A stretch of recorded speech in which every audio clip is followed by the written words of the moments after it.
તો જો આપણા ગુરુ જો, આપણા સંતો જો, પ્રમુખ સાહેબ પૂછ્યું, ઓલા અભિયાનવાળા આવે છે ને એના તંત્રી આવ્યા હતા, એમને કહ્યું તમને કોઈ મૂંઝવણ કે થઈ છે? મૂંઝવણ શાની? પ્રમુખ સાહેબ કહે મૂંઝવણ એટલે શું? હા એ વાત છે, હવે કોઈ પ્રશ્ન જ થયો નથી. સ્વામીની જગ્યા કોઈ પણ આપણે હોય ને ઊંધા પડી જઈએ. એટલા બધા પ્રોબ્લેમ, એટલા બધા હરિભક્તો સંતોના પ્રોબ્લેમ ને બધે સંસ્થા ચલાવવાના બધા કેટલા બધા. આપણે ખાલી એક આ શિબિરમાં આવવાના કેટલા પ્રોબ્લેમ લો, અહીં આવતા આવતા કેટલા વિચારો આવી ગયા છે, હા ના હા ના હા ના કરતા. સ્વામી તો કેટલા સાહેબ મૂંઝવણી વાત જ નહીં, અખંડ આનંદ. હા, સ્વામી માટે જીવવું એટલે શું? હવે આપણે આ કરીએ. આમ તો ખરેખર સ્વામી જીવે તો લાભમ લાભ છે. આપણે ઓલી હીરાની વાત કરી હતી ને, કેટલા બિલ ગેટ્સ આવે અને અંબાણી. એ હીરો તમને કોઈ આપે ને તમે એની સાથે એક સફરજન આપો, કેવું કહેવાય? લે ભાઈ સફરજન, ઓલે હીરો આપે. એવું છે આ સ્વામી માટે જીવવું એટલે આટલો લાભમ લાભ છે. ખોટનો ધંધો જ નથી, લાભમ લાભ. કઈનો ગણતી ના એટલો લાભ થયો. અનંત જન્મનો ફેંસલો થઈ ગયો ભાઈ. તો એક જન્મ ટીપ સજા થઈ હોય, 20 વર્ષની જેલ થાય ને જન્મ ટીપ, એમાં કોઈ બચાવે તો આપણે કેટલો ઓહો થઈ જાય. તો અનંત જન્મનો ફેંસલો વિચાર કરો. હવે જન્મ લેવું જ નહીં પડે. કેટલા જન્મ લીધા આપણે, મેં હમણાં ગણાવ્યું ને તમને, કેટલા કંઈ માપ નહીં. હવે બંધ થઈ ગયું. તો સ્વામી માટે જીવવું એટલે આ. એટલે આપણે લાભમાં છીએ. અનંત દુઃખનો માર્ગ બંધ થયો ને, સુખનો હાઈવે પર ચડી ગયા આપણે. હા, અખંડ સુખ. ઓલા અખંડ દુઃખ હતું, એમાંથી નિવૃત્તિ અને અખંડ સુખની પ્રાપ્તિ. સ્વામી માટે જીવવું એટલે એનું ફળ આ. જીવ માટે થોડુંક એમના અટેક કરવાનું છે. તો સ્વામી માટે જીવવું એટલે એક તો આપણા સત્સંગ પ્રધાન જીવન બનાવો. તમે 50% ઉપર સત્સંગ માટે જીવન જીવવું. આપણે ધારો કે નોકરી ધંધો બધું કરો છો, પણ સત્સંગ માટે 51% ઉપર ફાળો આપો. બાકી વ્યવહાર સંસારમાં માટે કરો. સ્વામી માટે જીવા કહેવાય. જો સંતો ખપી ગયા, 800 સંતો મારાના વખતમાં, આ વૈરાગી ઢોર બાર મારીને ધામમાં મોકલી દીધા. બોલો, 800 સંતોને તો કોઈ મૂક્યું નહીં, જીવી ગયા, મરી ગયા, ખપી ગયા. અને તો શું કે 100 માથા જાતા 100 ગાછો ગાળા. લો, આ તો એક જ માથું આપે, 100 માથા આપે ને તો ઓછું છે. આ ગુરુ માટે એ જીવા કહે. ગુરુ માટે એ વાળા ધર્મ નિયમ પાલન કરવું. આપણે આ ધર્મ નિયમ છે ને, આ જીવા જેવું છે. ગુરુ માટે ધર્મ નિયમ પાળો ને. જો તમને જંગલમાં સુકાઈ જવાની વાત નથી, ઊંધે માથે લટકવાની વાત નથી. આ સામાન્ય જે નિયમ છે, આપણે ટીવી ના જોવું, આ બહારનું ખાવું નહીં, આ ના કરવું, આ સ્ત્રી પુરુષની મર્યાદા આવે તો એ સ્વામી માટે જીવ્યા કહેવાય. લો, હા, બોલું કરોડ યજ્ઞ કરે બધું નહીં, કોઈ કહેતું નથી. એક સામાન્ય વસ્તુ આપણને સ્વામી જીવ્યા કહેવાય. એવું ત્યાં ગ્રસ્તાશ્રમ બનાવો ને, સ્વામીનું નામ બગડે નહીં. યોગી આવા કહેતા ગુરુની લાજ જાય એવું કંઈ કાર્ય કરવું નહીં. ગુરુની લાજ જેવું કોઈ કાર્ય કરવું નહીં. ગુરુ માટે જીવ્યા કહેવાય. ફાયદો ઘણો છે. આપણને લાગે છે સ્વામી આપણા કેટલું કર્યું છે, વિચાર તો કરો. સ્વામી તબિયત બગડી એનું કારણ આપણે છીએ. હા, અને આપણી તબિયત બગડે છે એનું કારણ આપણું ખાનપાન. ઝાપટીએ ઊંધું છતું ને ભાઈ માદા પડીએ. બાપા એવું નથી કર્યું. બાપાને દોડા દોડી એવી બધી કરાઈ છે આપણે, એમને પોતાના દેહને ગણ્યું જ નથી. ક્યાં સુધી ઓલા આંખમાં દેખાતું નતું ખરું, મોજડી. આગીપાઈ થતી હતી.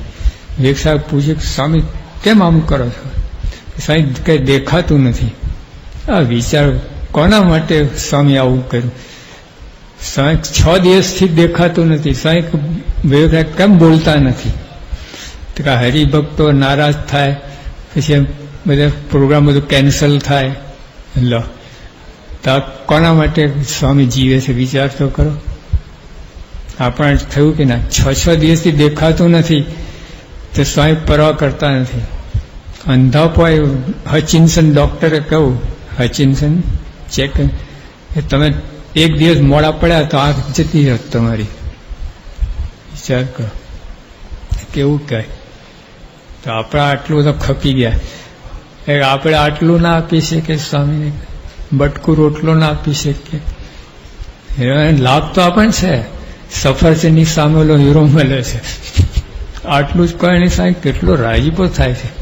આ દુનિયામાં કોણ રાજી થાય એમ છે બોલો? બૈરા છોકરા રાજી થાય એમ છે? અરે નીચોઈ નાખે ને તો રાજી થાય એમ. એક કાકાએ મને હાર પાછું એમને પહેરાવ્યું. તો કાકા શું કહે, સ્વામી પહેલી વાર મારા બૈરાણ બનાવેલું હાર મારા ગરામ પડ્યું. હજુ પૂરા ત્યાં એમના બૈરા ત્યાં બેઠા હતા બારણા. હોય કે તમારા માટે બનાવ્યો છે. એટલે સાહેબ વાયા તો ખમી શકતા નથી. તો ડાયરેક્ટ તો ક્યાં નહીં પહેરાવે? ડાયરેક્ટ તો ખાસડાના હાર પહેરાવે, જોડા બૂટ ચંપલ. કોઈ રાજી થાય એમ નથી. આ ધર્મ જ ગામ છે બાજુમાં. તે એક ભાઈએ છે ને એમના દીકરીના લગ્નમાં ઓલા નોટોના તોરણ બાંધ્યા. નોટોના 100ની નોટો, 1000ની નોટો, 500ની નોટો. પછી છોડવા નહીં, જેના હાથમાં લઈ જાય એવી શરતે લાખો રૂપિયા નોટો બાંધી તોરણ. પછી ઓલા એમના વેવાઈને છે ને છોકરાઓને કોઈ કહ્યું કે તમે વેવાઈ તો જબરા નીકળ્યા કે. એટલે કે હું કર્યું, મારી અડધી મૂછ પલરી નથી. શું કહે છે? અડધી મૂછ પલરી નથી. હું કર્યું? નોટોના તોરણ બાંધેલા હું કર્યું નાખ્યું. લો એમને રાજી કરવા જ કર્યું હતું ને, વેવાઈને રાજી કરવા જ કર્યું હતું ને. મને વિચાર કે ધાર કરે ને મૂતરે ને તો આખી મૂછ પલરે, બાકી પલ્લે નથી. તો જ પલરે. હા આવા લોકો છે. આજુ બધા વિવેકાનંદ સ્વામી, ગાંધીજી બધા પસ્તાયા છે. બધા આ લોકમાં કોઈ રાજી થયો નથી. ઘસાઈ ગયા, પ્રાણ આપી તો કોઈ રાજી થયા નથી. સ્વામી રાજી થવા બેઠા છે. કેટલી મોટી વાત. અને એમનો રાજીપો એટલે આ લલ્લુભાઈનો રાજીપો ક્યાં ને બાપાનો રાજીપો ક્યાં? લાલિયા ઠાલિયા બધા મંડ્યા રાજી કરવા માટે. એના ટકે જીવીએ છે બરાબર છે, કરવું પણ આમનો રાજીપો ચૂકતા નહીં. જેટલું બને એટલું બાપાનો રાજીપો ખાંપી લેવાનું, લઈ લેવાનું. જે રીતે રાજી થાય, જ્યાંથી આપણે કંઈક ભેગું કરો. એમ પૈસા ભેગા કરીએ ને, નોકરી કરે, ઓવર ટાઈમ કરે, પછી કોઈ નાના નાના હુનર કરે, કંઈ એવું કરે, ભેગા ને એમ બાપાને રાજીપો માટે જે રીતે બધું ભેગું કર બધું કરો. જ્યાં જ્યાં રાજીપો થતો હોય ને. અને આ જ માલ છે, આ જ કરવા જેવું છે. એ બધા પસ્તાવાનું થશે. આ બધા મોટા મોટા પસ્તાયા છે. નેપોલિયન જેવા બધા આમ ત્રાસ થશે. ગાંધીજી જેવાની વાત કરું તો હવે સ્વતંત્ર કર્યો આખો દેશ, જબરજસ્ત કામ કર્યું. શંકા વિનાની વાત છે. ગાંધીજીનો ભોગ, ગાંધીજીની બધી વાત એમાં આપણે ના નથી પાડતા, પણ ફળ શું મળ્યું એમને એ વિચારવા જેવું છે. એમનો સખત દાખલો, બહુ મોટું કાર્ય કર્યું. હિન્દુસ્તાન સ્વતંત્ર કર્યું, બહુ મોટું કાર્ય. અને દુનિયામાં પછી એમનો દાખલો લઈને બીજા બધા શરૂ કર્યું, પણ તો ફળ એમને શું મળ્યું? હા, અને બાપા માટે કરશો તો ફળ શું મળશે? સફરજન સામે હીરો ભાઈ. હા, એટલે ચૂકતા નહીં યાર, મૂર્ખાઈ ના કરતા. હા, આવો લાભ પછી રહી જાય, પછી પસ્તાવાનો વારો આવે, પછી સમજ આવે પછી શું કામનું? રાંડા પછી દાપણ શું કામનું? એના જેવું છે.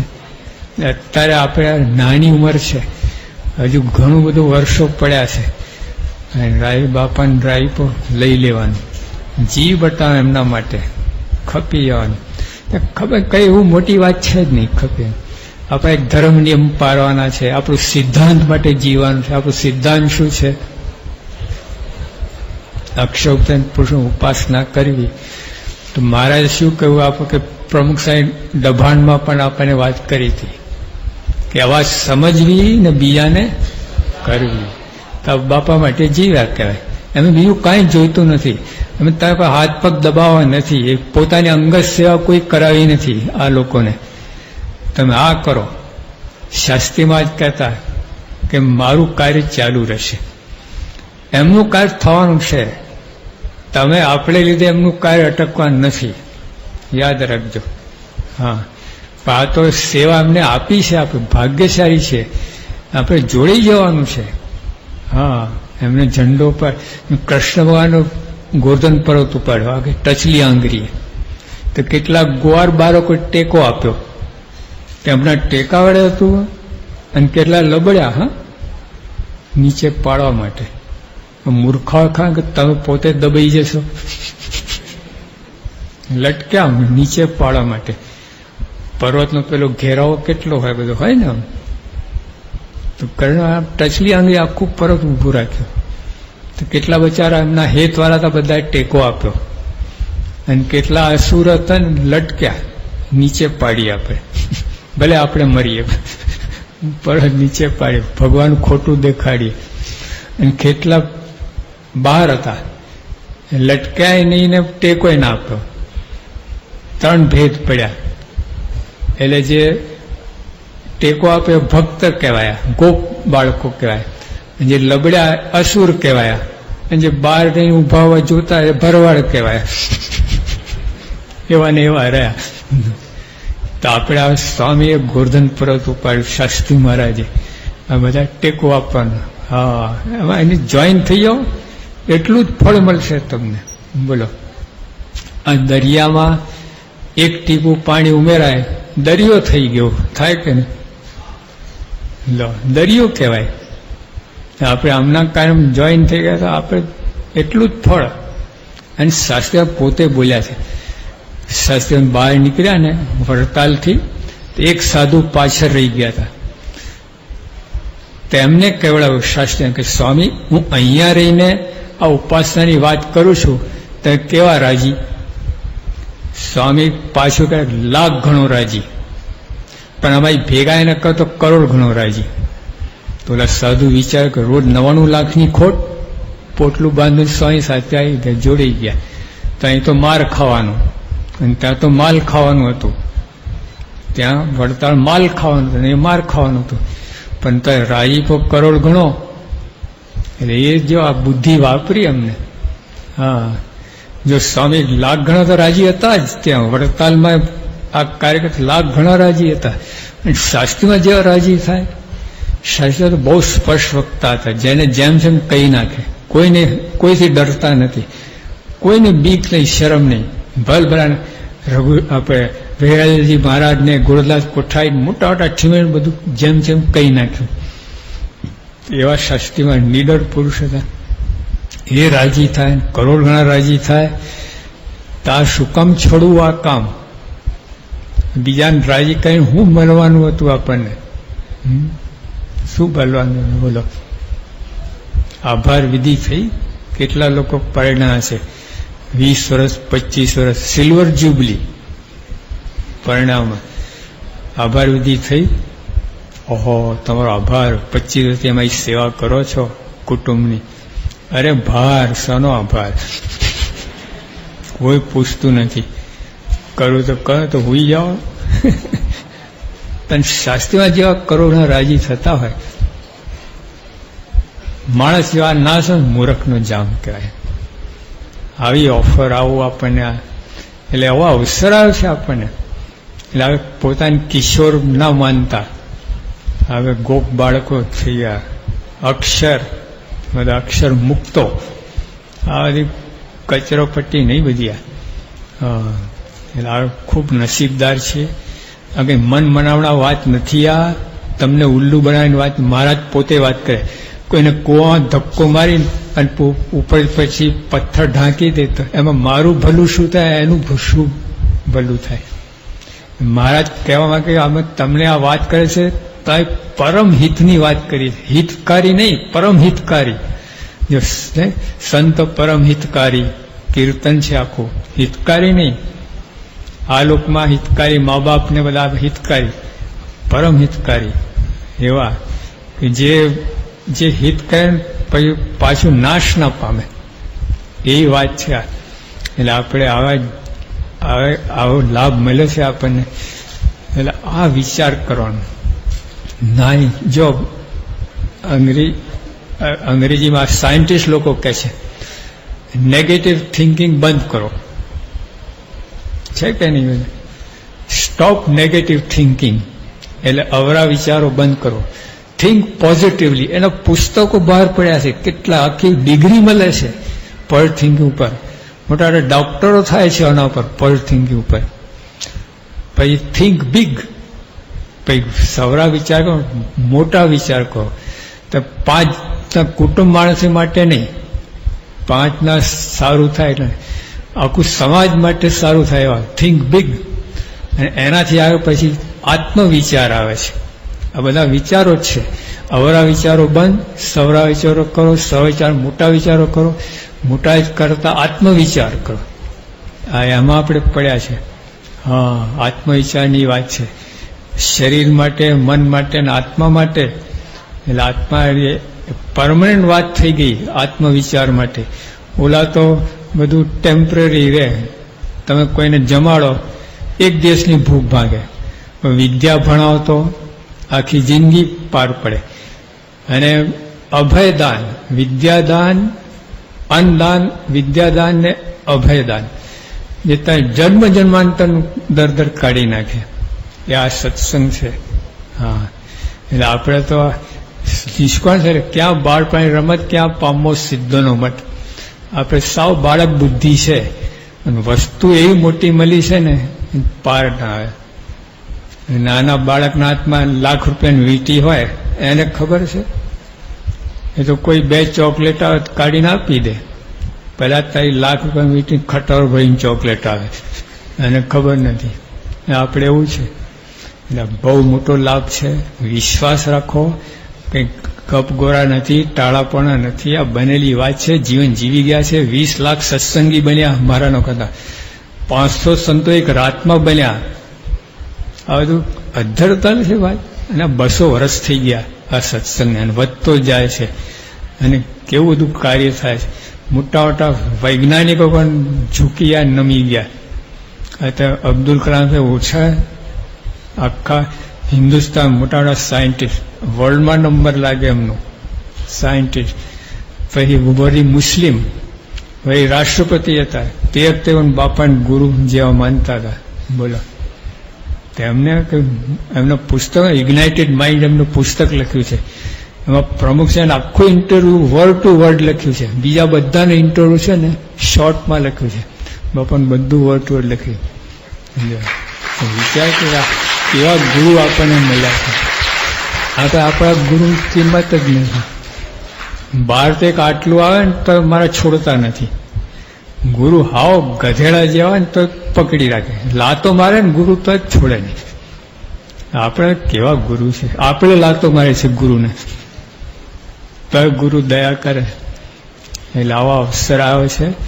આપણે ગાફલ ના રહેતા, મૂર્ખાઈ ના કરી બેસીએ, અળાવી તરી ના જઈએ, આમ છટકી ના જઈએ. આવો લાભ મળ્યો છે. એ લાભ ઉઠાઈ શકે એ ભગવાન આપણે બુદ્ધિ આપે એ પ્રાર્થના.